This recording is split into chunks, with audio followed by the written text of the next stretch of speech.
പേടി എന്ന് പറഞ്ഞാൽ എന്താണ്?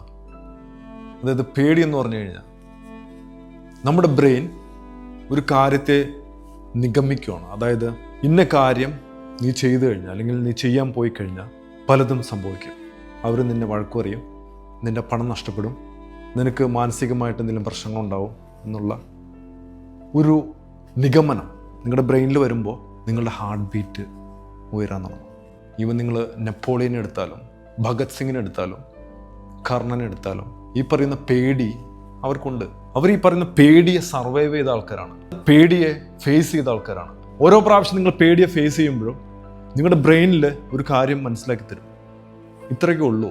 പേടിയെ കീഴടക്കാൻ നോക്കുക.